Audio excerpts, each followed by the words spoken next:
네, 이 내용을 취재한 김우준 기자가 스튜디오에 나와 있습니다. 어서 오십시오. 네. 자, 먼저 이 목동 빗물 배수 시설 사고 언제 일어났던 사고고 어떤 사고였는지 정리를 좀 한번 해보죠.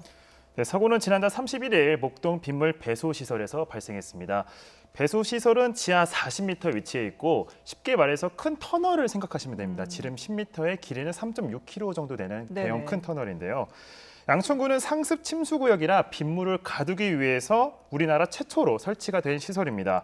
공사는 얼추 마무리가 됐었고 시범 운행 가운데 사고가 발생한 겁니다.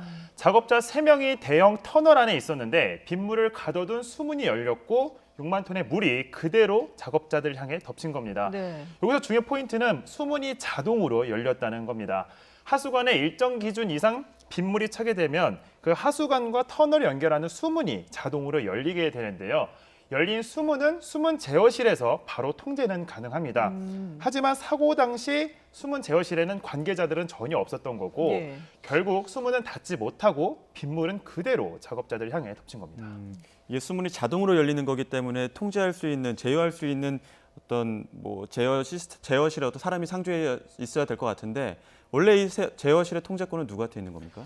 일단은 그거를 말씀드리기 전에는 이 시설을 둘러싼 관계기관에 대해서 설명을 먼저 드려야 될 것 네네. 같습니다.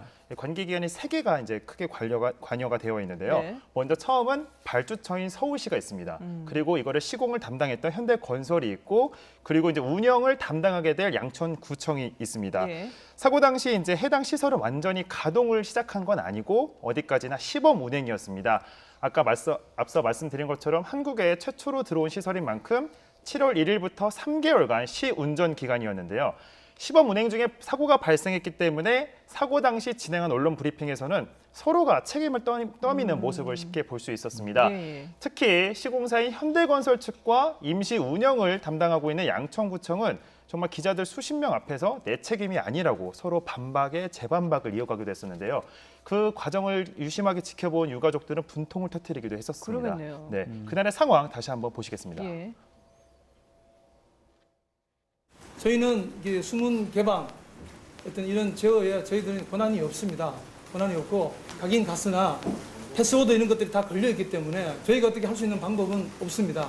현대 우리 소장님이 말씀하시기를 수문의 조작 권한은 양천구청에 있다라고 하는 내용이 전적으로 있으니까 나는 못한다, 현대에서는 못한다. 이 말은 조금 잘못 표현된 것 같아서 제가 수정하겠습니다. 저도 직접 브리핑 현장에 있었지만 양측의 주장이 워낙 팽팽했고 도대체 수문 제어실 운영 권한이 누구한테 있는지 명확히 알기 어려웠었습니다. 네. 그런 가운데 이제 앞선 리포트에서 보셨다시피 저희가 이제 공문을 입수를 한 거고요. 예. 공문에 따르면 시설 운영 주체는 양천구청, 그리고 서울시와 시공사는 협조하도록 업무 분담이 명확히 이루어져 있었습니다. 예. 그러니까 이 공문의 운영 주체가 명확하게 지정이 돼 있는 건데, 근데 그뿐만 아니라 상황실과 관련된 내용도 들어 있었다면서요? 네, 그렇습니다. 이게 좀 그래픽이 같이 보면서 설명하면 더 좋을 것 같은데요. 공문은 일단 발주처인 서울시가 작성해서 양천구청에 내려보냈습니다. 네. 복수의 관계자에 따르면 사고가 난 시설과 관련해서 운영 주체가 쓰여 있는 유일한 공문입니다. 화면에 보시다시피 공문에 따르면 이 말고 아래가 더 보이는 게 더 좋을 것 같은데 예. 공문에 따르면 운영 방법도 같이 쓰여져 있습니다. 예. 운영 방법을 보게 되면 목동 상황실 상주 2명 이렇게 쓰여져 있는데요. 네. 제가 이 문장을 좀 다시 좀 세세하게 설명해 드리겠습니다. 예.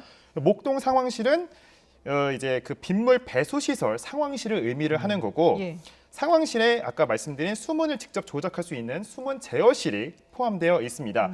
그리고 이 2명은 이게 아래 나와 있는 것처럼 양천구 치숙과 공무원들을 의미합니다. 네. 그러니까 종합해 보면 수문 제어실에 양천구청 치숙과 공무원 2명이 상주해야 한다는 의미입니다. 하지만 사고 당시 수문 제어실에는 구청 공무원들은 없었습니다. 네. 수위가 차오르는 거를 상황실 외부에서만 확인했을 뿐인 거고 해당 직원은 휴대전화를 통해 시공사에게 수문이 열린다고 통보했습니다. 그리고 이후 수문은 열렸고 결국 빗물은 쏟아진 겁니다.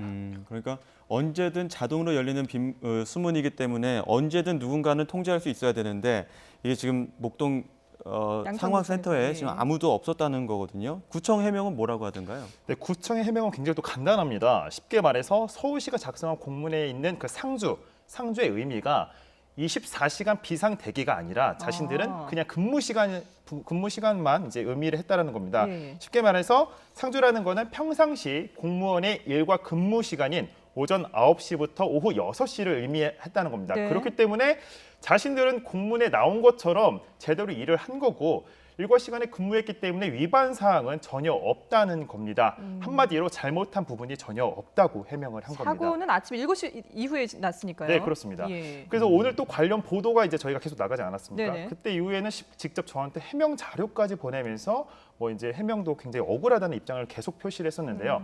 하지만 이미 사고 전날에 많은 비가 예보되어 있던 상황입니다. 네. 심지어 구청 측은 해당 수문이 자동으로 열리는 것도 알고 있었고 그리고 이 직접 수문에 열리는 기준을 선정하는 것도 구청입니다. 그렇기 때문에 사고 당일 수문이 열리고 많은 물이 쏟아질 거는 충분히 예측이 가능한 상황인데 그렇죠. 단지 근무 시간이 아니라는 이유로 대비책이 전혀 없었다라고 보면 되는 겁니다. 예. 구청이 비상근무할 때는 호우주의보가 발령될 때만이라고 또 덧붙이기도 했었었는데요. 그러면서 사고 당일 호우주의보가 양천구 쪽에는 이제 7시 40분에 발령이 됐고 그때부터 1시간 이내 출근하는 게 원칙이라 9시 19분에 상황실에 도착했다고 합니다. 하지만 그 시각은 이미 물이 작업자들을 덮치고도 한참이나 지난 시간입니다. 취재 과정에서 구청은 심지어 발주처인 서울시가 시범 운영 기간 내에 애매하게 운영권을 또 설정했다며 또 책임을 떠넘기는 모습도 볼 수 있었습니다. 예. 참 인명 피해가 발생했는데 서로 이렇게 책임을 안 지려고 하는 그런 모습을 보이고 있는 게 참 씁쓸합니다. 근데 그러면은 이 구청 측에서 앞으로 어떻게 하겠다 뭐 이런 대책 마련도 내놨습니까? 네, 일단은 사고 당시 브리핑에서 구청은 시범 운영 중에 발견된 어떤 오류들을 수정을 해서 준공 전에 완벽한 매뉴얼을 만들겠다고 밝혔는데요. 하지만 이미 시범 운행 당시 관리자가 부재한 상황에서 안타까운 작업자 3명이 숨졌고 네. 그렇기 때문에 아무래도 이제 앞으로 만들어갈 매뉴얼에는 뭐 상황시 상주 지침과 그리고 장마철 비상 근무 단계 등을 더 신경 써서 안전 수칙 등을 만들 거로 좀 예상이 됩니다. 그리고 이번 목동 사고와 관련해서 지금 경찰 조사도 진행하고 있습니다. 그렇죠. 현재까지는 아직 공무원이 입건된 사항은 없고 시공사 관계자들만 지금 입건된 상황인데요.